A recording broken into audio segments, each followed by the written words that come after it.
अरे ओ सांभा, कितना इनाम रखे है सरकार हम पर? हाथ में तंबाकू मसलता हुआ गब्बर सिंह पूछता है। सांभा का जवाब आता है, पूरे 50,000। गब्बर कहता है, सुना, पूरे 50,000। और यह इनाम इसलिए है कि यहाँ से 50-50 कोस दूर गांव जब बच्चा रात को रोता है तो माँ कहती है बेटे सो जा नहीं तो गब्बर सिंह आ जाएगा।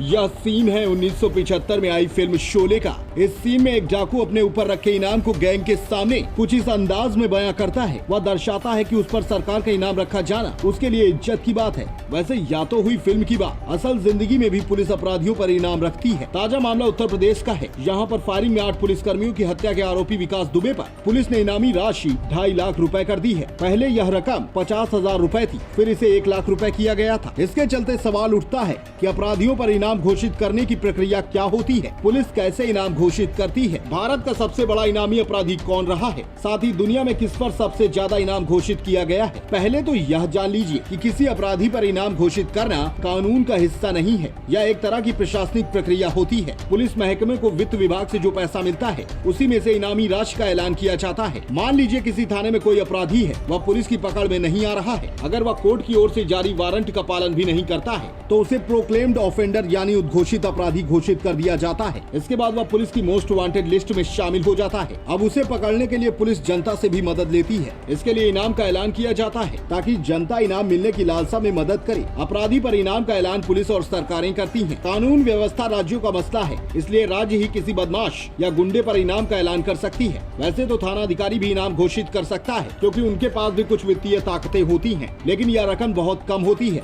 ऐसे में बदमाश पर इनाम में मोटी रकम का ऐलान सुपरिटेंडेंट ऑफ पुलिस यानी एसपी लेवल से होता है। असम और उत्तर प्रदेश के डीजीपी रहे प्रकाश सिंह इस बारे में डिटेल से बताते हैं। उनका कहना है पुलिस के हर अधिकारी के पास पैसे खर्च करने की लिमिट होती है। उसी लिमिट के हिसाब से वह बदमाश पर इनाम का ऐलान कर सकता है। मान लीजिए कि एसपी 20,000 रुपए तक ही इनाम घोषित कर सकता है। इसके आगे की रकम पर आईजी फैसला लेगा, लेकिन डीजीपी के पास मोटे इनाम का ऐलान करने की शक्ति होती है। किसी अपराधी के अपराध के हिसाब से सरकार भी इनामी रकम बढ़ाने की मंजूरी दे सकती है। इनाम घोषित करने की लिमिट साल दर साल बदल सकती है। साथ ही राज्यवार इनाम घोषित करने की प्रक्रिया और शक्ति भी अलग अलग होती है। जैसे अभी कानपुर आईजी के कहने पर यूपी के डीजीपी ने विकास दुबे पर रखे इनाम को 2.5 लाख किया है। प्रकाश सिंह का कहना है कि उनके समय में छविराम नाम के डाकू पर सबसे बड़ा इनाम था। पुलिस के अलावा सीबीआई और नेशनल इन्वेस्टिगेशन एजेंसी भी इनाम का ऐलान करती है। दिल्ली पुलिस के एक अधिकारी ने नाम न छापने की शर्त पर बताया अपराधी पर इनाम घोषित करना पंछियों को चुग्गे डालने जैसा होता है। इससे पुलिस के जो मुखबिर होते हैं वे भी डबल मेहनत से काम करते हैं। साथ ही कई बार ऐसा भी होता है, कई बार मोटा इनाम घोषित करने पर अपराधी का साथी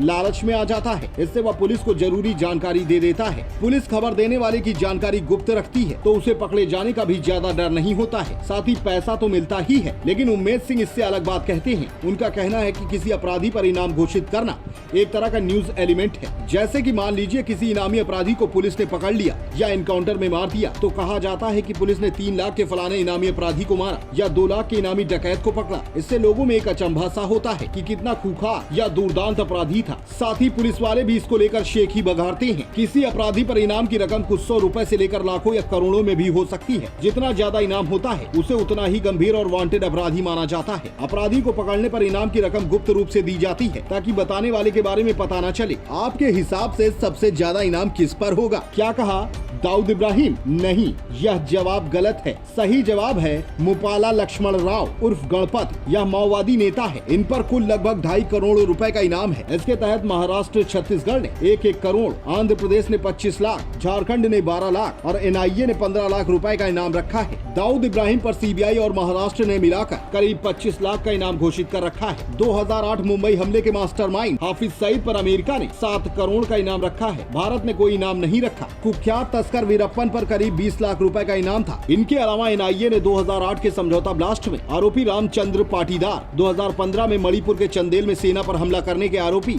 निक्की सुमी और मालेगांव अजमेर शरीफ धमाकों के आरोपी संदीप दांगे पर 10 लाख रुपए का इनाम घोषित कर रखा है। बाकी कई राज्यों में अलग अलग अपराधियों पर 2 से 5 लाख तक का इनाम है।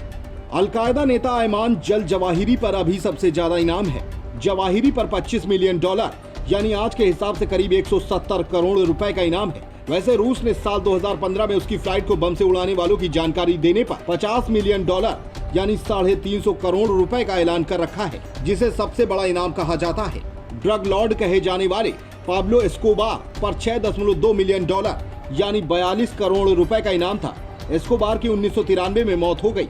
नेटफ्लिक्स की वेब सीरीज नार्कोस उसके जीवन पर ही बनी थी। आतंकी ओसामा बिन लादेन पर भी 170 करोड़ रुपए का इनाम था।